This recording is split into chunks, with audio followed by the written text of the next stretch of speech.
പ്രിയ ഗ്രൂപ്പിലുള്ള സഹോദരങ്ങളെ, ഇത് കണ്ട വെള്ളത്തിൽ വരെ കോവിറ്റ്. വെള്ളം ഒഴിച്ചു കൊടുത്താൽ മതി, രക്തമൊന്നും എടുത്ത് വയ്ക്കണ്ട. വെള്ളം ഒഴിച്ചു കൊടുത്താൽ തന്നെ അതിൽ കാണിക്കുന്നത് പോസിറ്റീവാണ്. നമ്മളെ ഭയപ്പെടുത്തി. നമ്മളിപ്പോൾ ആരും ഇത് മേടിച്ചിട്ട് വെള്ളം ഒഴിച്ചങ്ങനെ ചെക്ക് ചെയ്യാറില്ല. അപ്പോൾ ഇത് ആണ് ഇപ്പോഴത്തെ ഈ കോവിഡ് ടെസ്റ്റിന്റെ പരിശോധനയിൽ കണ്ടത്.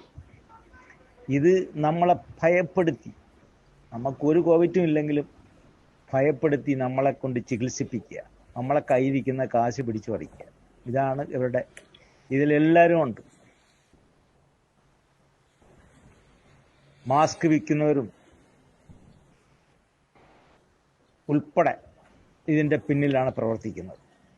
ഡോക്ടർമാർ, ആശുപത്രികൾ, മെഡിക്കൽ ഷോപ്പുകൾ, ഈ ടെസ്റ്റ് ഉണ്ടാക്കുന്ന കമ്പനികൾ, അതുപോലെ മാസ്ക് വിൽക്കുന്ന കമ്പനികൾ എല്ലാം ഇതിൻ്റെ പിന്നിലുണ്ട്. അപ്പോൾ ഇത് നമ്മളെ ഭയപ്പെടുത്തി പാനിക്കാക്കി നമ്മളെ ചികിത്സിപ്പിക്കുക.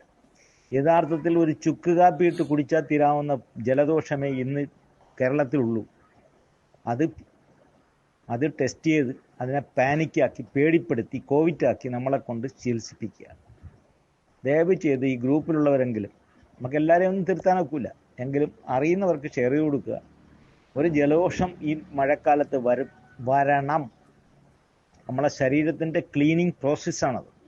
അത് ആദ്യം മനസ്സിലാക്കുക. ചൂടിൽ നിന്ന് നമ്മൾ തണുപ്പിലേക്ക് വരുമ്പോൾ നമ്മളെ ശരീരം കാണിക്കുന്ന ഒരു ക്ലീനിങ് പ്രോസസ്സാണ് ഈ ജലദോഷവും മൂക്കൊലിപ്പും പനിയും. ദയവ് ചെയ്ത് ഒരാഴ്ച നിങ്ങൾ ക്ഷമിക്കുക. നല്ലൊരു ചുക്ക് കാപ്പി ഇട്ട് കുടിക്കുക.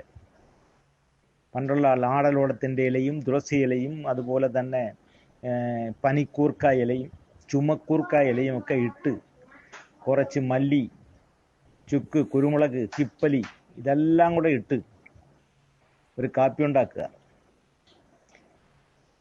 മനസ്സിലായില്ലേ?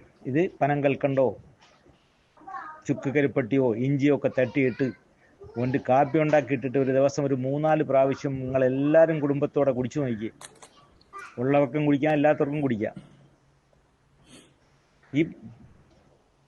ഈ ഒരു ചെറിയ പ്രശ്നത്തിനെ എത്രത്തോളം വഷളാക്കുന്ന ഒരു കാര്യമാക്കിയിട്ടാണ് ഇന്ന് നമ്മളെ ഭയപ്പെടുത്തുന്നത്. ഭയപ്പെടുത്തി ചികിത്സിക്കുക എന്നൊരു തന്ത്രമാണ് ഇതിൻ്റെ പിന്നിലുള്ളത്. ദയവച്ച് ഇന്ന് ആരും കൊണ്ട് തല വെച്ചു കൊടുക്കരുത്.